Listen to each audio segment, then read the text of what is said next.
What's going on, everybody? It's SHAREfactory, Fanboy Guru, and I just want to talk about this ISIS incident and PlayStation 4 a little bit. And as we know, that the ISIS did a massacre in Paris. Shout out to everyone over there who had to go through that. I hope they're going through, a safe recovery, and hope everyone get healed and find their belongings and get back to life, and safe life at least. And it's a shame that there are people out there, especially like ISIS, who are using our gaming platform, which even if we fight with our fanboy console wars and whatever else you might want to throw out there that involves gaming that we might argue about in these YouTube streets or gaming streets. It sucks that there are people out there that are taking this above and beyond what we are used to, because we don't go this far, we're not out there killing people and whatnot. If we do, it's just in video games and all that's just for fun and glory.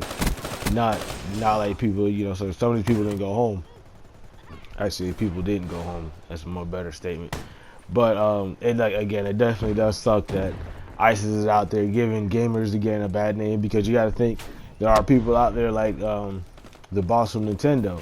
That's why he didn't want party chat in Splatoon. That's why there's no party chat in there, because of the fact that one of the bosses, he couldn't deal with the people bad mouthing and just the vulgar amount of content that you find on online multiplayers. We know what we got to deal with. People be cussing and swearing up in God and all this other shit when you get online. And he didn't want to deal with none of that shit. That's why he didn't put party chat in Splatoon, and I can understand that. When you have things like what ISIS is doing now, again, this is giving gamers overall, still tarnishing our name. We're over here finally trying to work up, make it that, gamers can be a bunch of smart rich people. Actually, they are a bunch of smart rich people to a degree. But it definitely sucks what was happening out there. But off all that depressing news, onto the other half of my video. So with ISIS doing what they done, will that now prompt Sony to increase security on PlayStation Network? Like, can we get a round of applause for hopefully Sony acknowledging something? I'm like it sucks that, like, I'm not trying to turn this extremely bad situation into something that just seems profitable for me, but honestly, listen, man, Sony need to now take this, between this and all that stuff with Lizard Squad and the shady rockiness from when the PlayStation 4 launched. Yes, I'm going back to the launch of the PlayStation 4. Listen, PlayStation Network was shady, it was rocky in the launch of the PlayStation 4. So, and it's still even right now, we better all agree that it definitely needs work. And I hope that Sony, takes this incident as a serious matter, because this could also backfire on them. You know what I'm saying? I'm like, ISIS could come.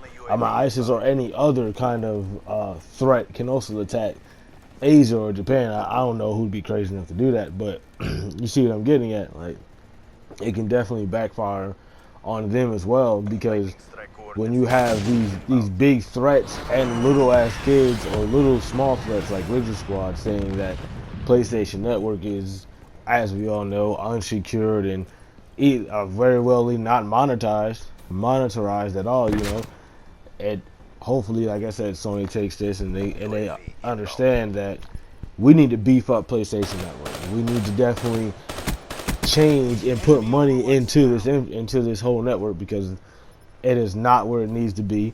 They need to go out and talk to Respawn and get some of the bots from Titanfall and put those bots to 24-hour surveillance on PlayStation Network, because this shit ridiculous. It's definitely getting out of hand, I might, and what the day one stream of my Black Ops 3, those who watched it, they saw, every time I left the match, it said I couldn't sign into PlayStation Network. Even though I was still there, it would show the message, but as soon as I exited all the menus, I can log right back on. But that's not my point.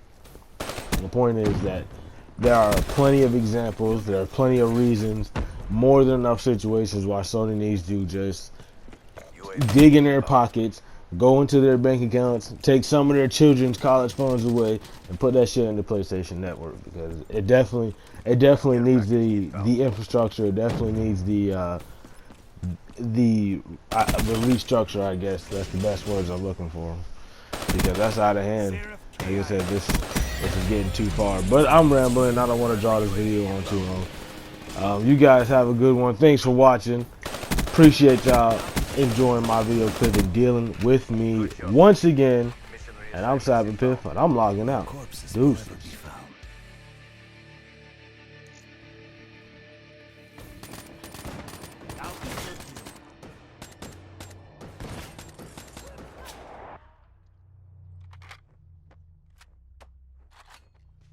Step up if you want to get burnt.